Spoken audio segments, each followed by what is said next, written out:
Hello, this is Michael, and for today's Fireytech Lit tip, we're going to be talking about Facebook cloning and hacking.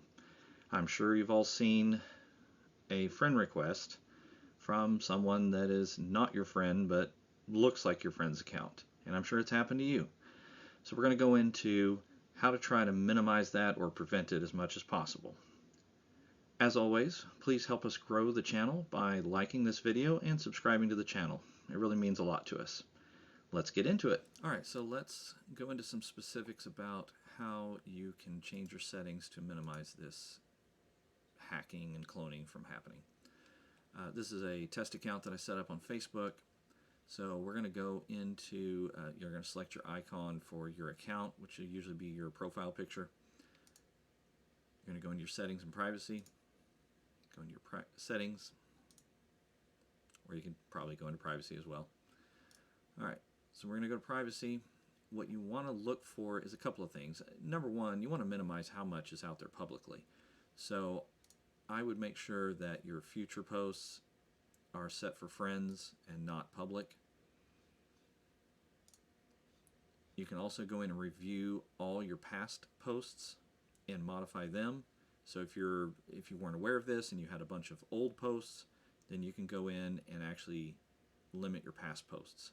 So that's a really great resource as well.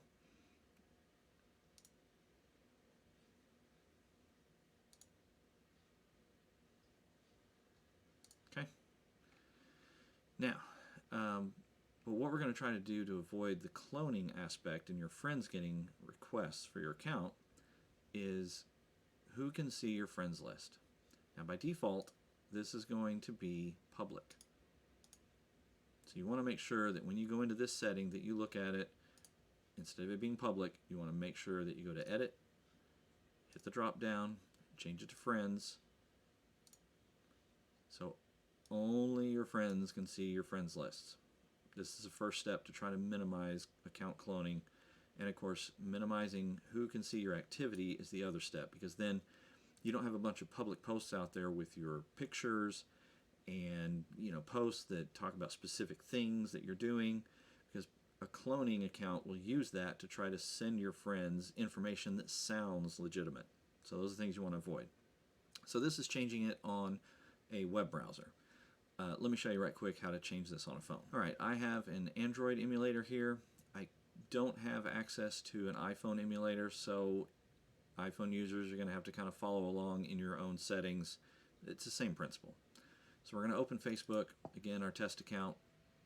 We're going to go into our settings, which we're going to access from our hamburger menu here on Android. Hit your gear icon to go into your settings. Go to your privacy checkup.